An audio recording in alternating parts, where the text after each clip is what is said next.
Roth and traditional IRA are both individual retirement arrangements, where most know them as individual retirement accounts, which means they offer tax advantages to help you save and invest for your future. But the difference between the two on which one you choose can greatly impact the amount of taxes that you have to pay throughout your entire life. But before we get started, my name is Danny Sully, and all I ask is if you do find value in this video, that you consider hitting the like and subscribe button with notifications on for future content like this. With that said, to start it off, let's first go over the key similarities between the two. Now, while both the Roth and traditional IRA have their time and place for certain investors, the first similarity that they have is that they are both retirement accounts designed to help you save and invest for your future. In fact, no matter your income, if you start early and consistently invest with these accounts throughout your entire career, you're likely going to have a very nice retirement, but of course, that depends entirely on the lifestyle that you choose. For example, if you start at age 20 and do this until the eligible age of retirement that is 60, and you invested into a broad index fund like the S&P 500 and hit the max contribution of $625 every month starting now, which by the way, the limits will increase over time,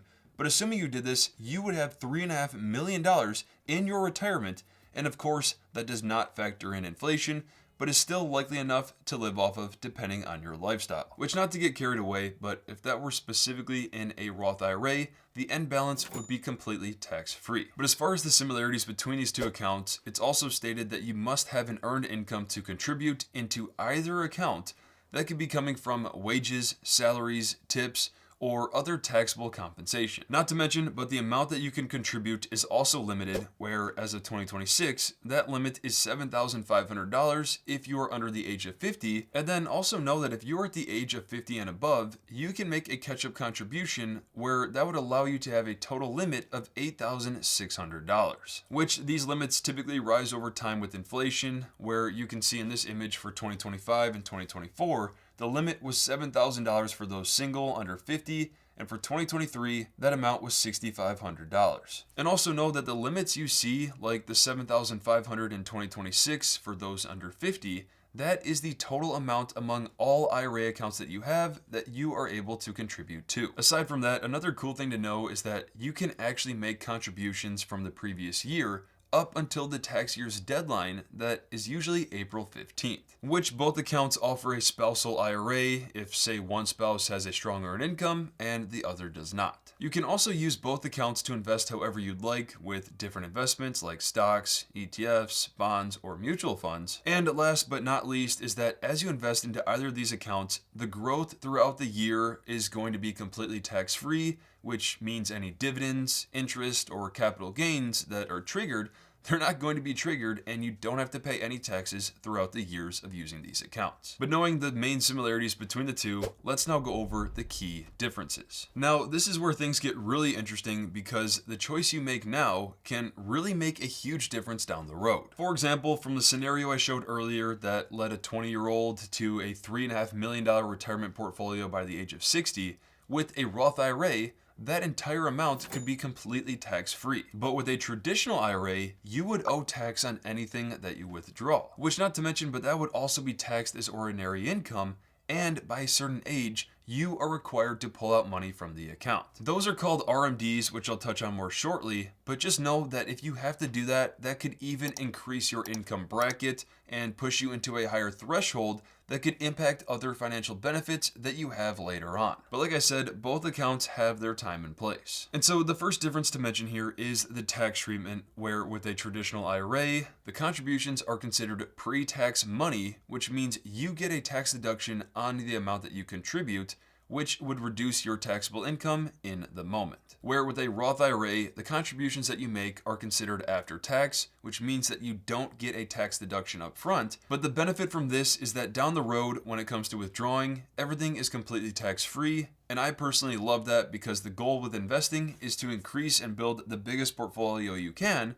So after doing all the years of investing and growing, why not avoid all the taxes? You see, with a traditional IRA, withdrawals after the eligible age of 59.5 or above, they are taxed as ordinary income no matter what, and any early withdrawals are taxed and charge a 10% penalty fee. Where with a Roth IRA, the contributions that you make, they can be withdrawn at any time, tax and penalty free, where any earnings that you generate, if you withdraw early, you may be taxed and penalized. And also know that for both the traditional IRA and Roth, there are certain exceptions you may qualify for if you need to withdraw early, and in order to avoid a 10% penalty fee, where select options include a first-time home purchase, where you could take out up to $10,000, a birth, qualified education expense, or things like medical emergencies. Where a Roth IRA has very similar exceptions, but there are also certain rules depending on if you've had the account for at least 5 years. But in the end, these accounts are meant for retirement, and whichever ones that you use,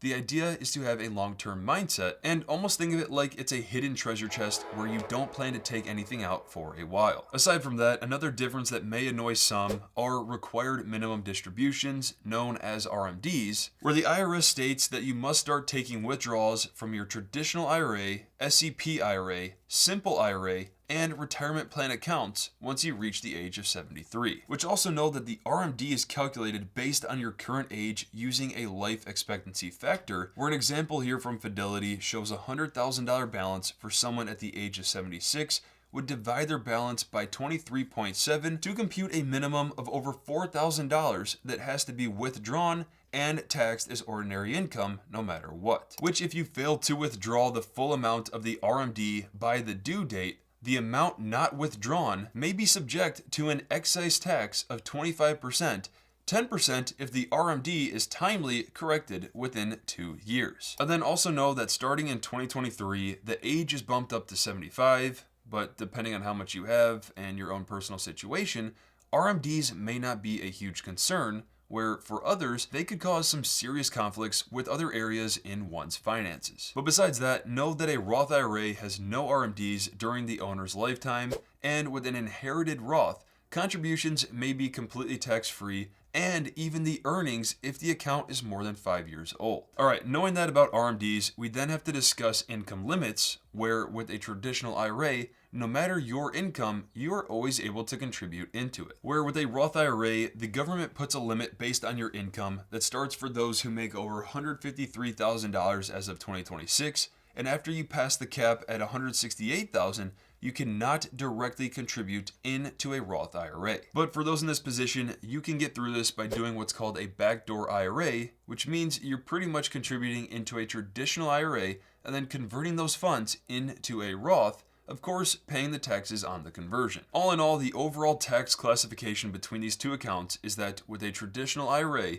you start by being tax deferred because you don't have to pay taxes up front. You still get to invest completely tax-free throughout the years, but in the end, you have to pay taxes down the road. Where for the Roth IRA, after the initial contributions that you have to pay taxes on, everything else as you invest throughout the years, and at the end, you get to avoid taxes entirely. This is really important to understand and is why we now have to go over which one you should choose. Now, the first two factors to consider here, they're not deal breaking, but they may have an impact on your decision, with the first one being the access to your money before retirement. You see, with the Roth IRA, since you already paid taxes on the contributions, you can withdraw whatever you contributed into the account at any time completely tax and penalty free, which that is at least nice to know as an absolute worst case scenario. Where with a traditional IRA, you are penalized if you have to withdraw early, and the impact is not small. And then the other factor to mention here is about the RMDs you have to take with a traditional IRA, where with the Roth, you don't have to worry about it. But a main rule of thumb that many like to refer to when it comes to making the decision between the two,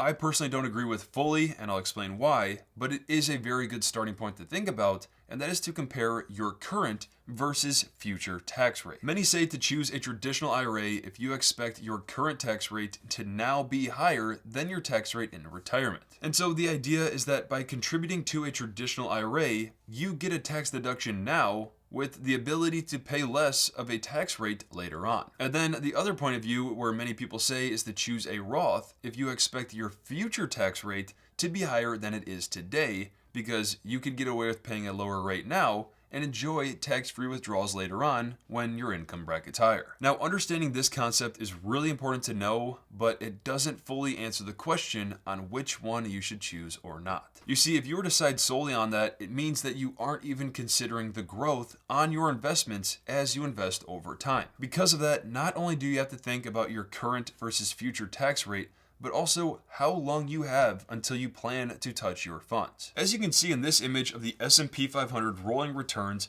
from centuries worth of data, it is extremely rare for a 10-year horizon to give you a negative return, and if we increase that to 20 years with the line in red, majority of the investors averaged very strong returns. So to me, unless you are around that 10 to 15 year mark from even needing to touch your retirement funds, and your tax rates are much higher now than in retirement, then choosing a traditional IRA would make sense since you can also get a tax deduction up front. But if you don't meet that criteria, the Roth IRA is beyond my favorite account because if you can build up a large enough portfolio, you can reap a complete tax-free income while still having your portfolio's value keep up with inflation. So for many, especially on the younger end, the Roth is definitely the way to go, but there are times where a traditional IRA makes sense as you build your career and near retirement. Now, if you want to get started with an IRA, I'm going to have a direct link below to our entire review on some of the top options to consider. At the end of the day, our mission at InvestLane is to help you save and invest wisely to build lasting wealth.